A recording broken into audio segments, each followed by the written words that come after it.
Hello, aspirants. Welcome to the current issues in anthropology. So, recently, this was in news more violence in Imphal, man dead as bunker caves in. ठीक है. So basically इस video के अंदर हम ये देखने की कोशिश करेंगे that what are the major causes for this conflict और for the violence that happened in Manipur. And the theme of this news, जो कि अंडरलाइंग थीम है, this is the tribal issues and it belongs to your paper second. ठीक है. तो we can expect the direct question from here that what are the causes और फिर उसके बाद जो है what are the suggestions. ठीक है. तो इसके अंदर बेसिकली हम causes की बात करेंगे from an anthropological lens. ठीक है. So the first cause it is the cultural conflict between the Kuki and the Naga group.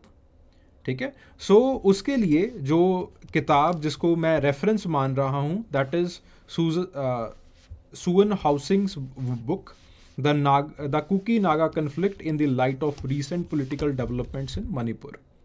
ठीक है. तो उनका बहुत अच्छा काम है. उसके अंदर वो बेसिकली कल्चरल प्रैक्टिसेस जो ट्रेडिशनल प्रैक्टिसेस हैं उनको वो एक्सप्लोर करती हैं और दिखाती हैं कि जो ट्रेडिशनल प्रैक्टिसेस हैं उनके अंदर कुछ जो है वो कन्फ्लिक्ट्स हैं.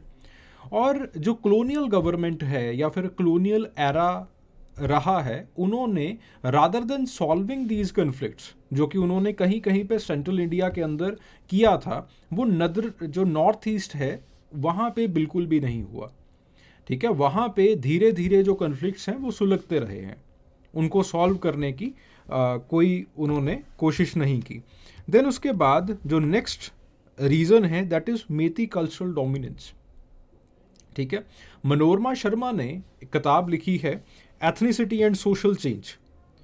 तो अगेन उन्होंने नॉर्थ ईस्ट का ये पर्सपेक्टिव जो है वो एक्सप्लोर किया है और बताया है कि किस तरह से मेती ग्रुप जो है वो अपना cultural dominance in the form of the education policy वो जो है वो बाकी जो सोशल ग्रुप्स हैं या फिर वो जो बाकी ट्राइबल ग्रुप्स हैं, बाकी कम्युनिटीज़ हैं, उनके ऊपर जो है वो एक्सर्ट करने की कोशिश कर रहा था. ठीक है. तो मेतेलियन जो है वो मीडियम या फिर जो आपके पास जो कि आपके पास मेती कल्चर का एक पार्ट है, उसको जो है वो एज अ लिंग्विस्टिक आइडेंटिटी जो है वो बनाने की कोशिश थी.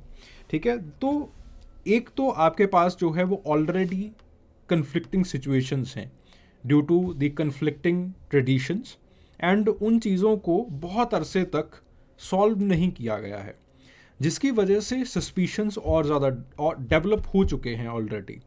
फिर उसके बाद थ्रू दिस एजुकेशन पॉलिसी जब आपके पास जो है वो मेती ग्रुप की लैंग्वेज को एक डोमिनेंट लैंग्वेज जो है या फिर जिस मीडियम में बच्चों को पढ़ाया जाएगा उस लैंग्वेज के अंदर जो है वो रख दिया जाता है, देन ऑब्वियसली ये सस्पिशन जो है वो और ज़्यादा मैग्नीफाई हो जाता है. ठीक है. देन उसके बाद there has been the lack of the cross cultural interactions. एक ट्राइब वैली के अंदर रह जाती है, बाकी जो ट्राइब्स हैं वो हिल्स के अंदर रह जाती हैं. तो it create something we call as ethnic enclaves और एथनो इनक्लेव्स. तो विजय लक्ष्मी बरारा ने अपनी किताब द पॉलिटिक्स ऑफ कल्चर के अंदर इन एथनो इनक्लेव्स को बड़े अच्छी तरीके से एक्सप्लोर किया है कि किस तरह से उन एथनो इनक्लेव के सेंट्रिक जो है वो पॉलिटिकल पॉलिसीज़ बनाई जाती हैं, पॉलिटिकल कैंपेन्स बनाए जाते हैं. ठीक है. जैसे आपके पास जो है वो उक्रुल का और चूरा चांदपुर का जो है वो एरिया है, they are the ethno enclaves. काफ़ी समय से वो उन्हीं जोग्राफिकल एरियाज़ के अंदर जो है वो रहते रहे हैं. काफ़ी टाइम से ये जो है वो आपस में इनका बिल्कुल भी इंटरेक्शन नहीं हुआ है. ठीक है. और it has been amplified with the help of the geographical boundaries और the geographical topography. वही जो आपके पास हिल और वैली की डिवाइड है. ठीक है. सो इवेंचुअली फिर उसके बाद there are certain historical and religious influences also.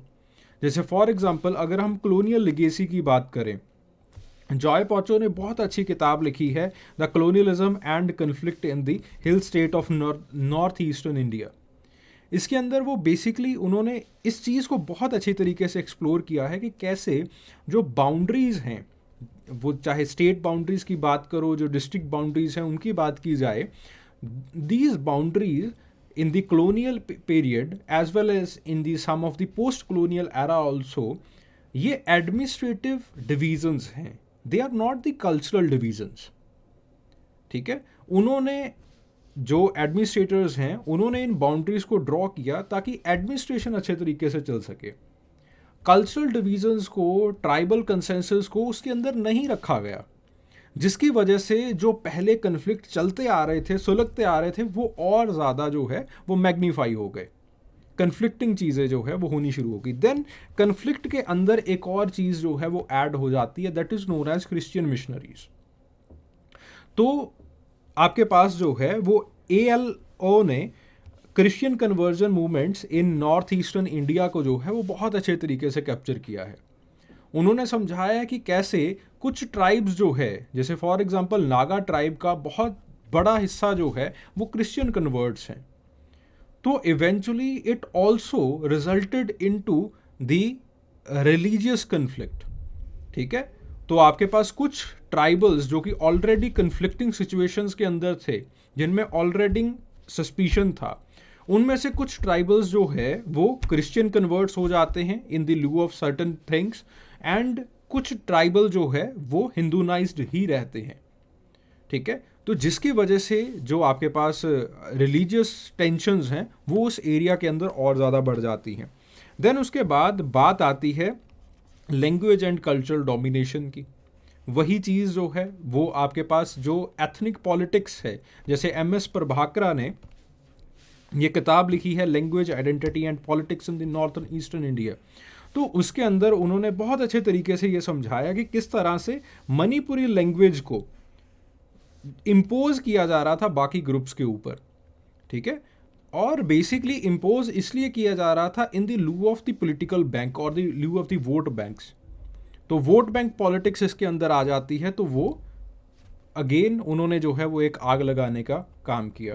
Then उसके बाद गवर्नमेंट का रोल और पॉलिटिकल डायनमिक्स जो है जब इसके अंदर और ज़्यादा तेज़ होता है, जिसको जो है वो मिश्रा ने बहुत अच्छे तरीके से in his book insurgency, counter insurgency and democracy in north east के अंदर जो है वो कैप्चर किया है कि किस तरह से लोगों को पता चल रहा था, पॉलिटिशियंस को पता चल रहा था, लीडर्स को पता चल रहा था that this is the situation in Manipur, कि आपके पास जो है वो हमें एक लैंग्वेज को इनके ऊपर, बाकी ट्राइबल्स के ऊपर जो है वो थोपना नहीं चाहिए।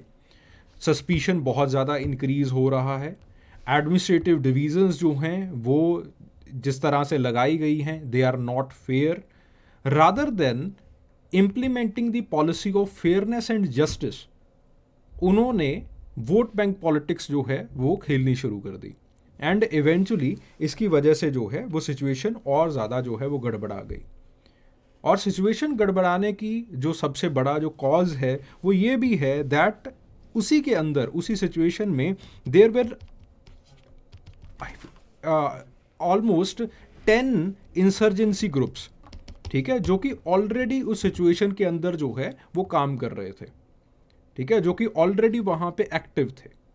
ठीक है, अगेन उनको भी एक चिंगारी की ज़रूरत थी, उनको ऑलरेडी एक दूसरे के ऊपर बहुत सस्पिशन था।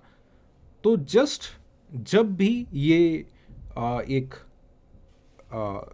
जब रिजर्वेशन की बात आई सोसाइटी के अंदर, या फिर जो एक सोशल इन्वायरमेंट है कि आपके पास जो एक ट्राइब है वो हो सकता है कि अपनी सीट्स को रिज़र्व कर ले इन द लेजिस्लेटिव असेंबली, तो फिर चीज़ें जो है वो ख़राब होनी ही थी। ठीक है, तो इस तरह से चीज़ें ख़राब हुई हैं, और ये कोई ऐसा नहीं है that we are witnessing a religious violence और we are witnessing a religious rioting. ये जो सिचुएशन की गंभीरता है ये इतनी ज़्यादा है that it starts from the colonial period itself, ठीक है। चीज़ें जो हैं वो कॉलोनियल पीरियड से ख़राब होना शुरू हुई थी। अगर सरकार आफ्टर द इंडिपेंडेंस ऑल्सो अगर चाहती तब भी चीज़ें जो है वो काफ़ी बेहतर हो सकती थी। बट अगेन नॉर्थ ईस्ट एक इंडिया का ऐसा इलाका है जो कि हमेशा नेग्लिजेंस का शिकार हुआ है। तो वही जो एडमिनिस्ट्रेटिव पॉलिसीज़ थी जो कॉलोनियल गवर्नमेंट्स की रही थी, वही एडमिनिस्ट्रेटिव पॉलिसीज़ जो है वो पोस्ट कॉलोनियल गवर्नमेंट्स ने अपनाई, जिसकी वजह से एथनोसेंट्रिक या फिर एथनिक इनक्लेव्स जो है वो बनने शुरू हो गए, सस्पिशन और ज़्यादा इंक्रीज़ हुआ। और फिर जो है वो आपके पास अगेन वन एथनिक ग्रुप वो ज़्यादा एक्टिव रहता है पॉलिटिक्स के अंदर, कल्चरल डोमिनेंस के अंदर, ठीक है। तो इवेंचुअली उसने जो है वो अपने आप को बाकियों के ऊपर इम्पोज करना स्टार्ट कर दिया। और बाकी भी कहाँ कम थे, जो बाकी कम्युनिटीज़ हैं या फिर जो बाकी ट्राइबल्स हैं, उनके अपने इंसर्जेंट ग्रुप्स जो है वो ऑलरेडी एक्टिव थे, ठीक है। Again they wanted one thing, तो एक चिंगारी की ज़रूरत थी उनको। तो चिंगारी जो है वो अब पता ही नहीं चला कि कब जो है वो इतनी बड़ी जो है वो आग के अंदर बदल गई, ठीक है। So these were the reasons जिसकी वजह से जो है वो हम आज मणिपुर के अंदर एक वायलेंस जो है वो देख रहे हैं, ठीक है। So basically these are the books जिनका जो है वो मैंने हवाला दे के आपको चीज़ों को समझाने की कोशिश की है, ठीक है। So I hope this lecture it would have added something in your pre existing knowledge, ठीक है। Thank you very much.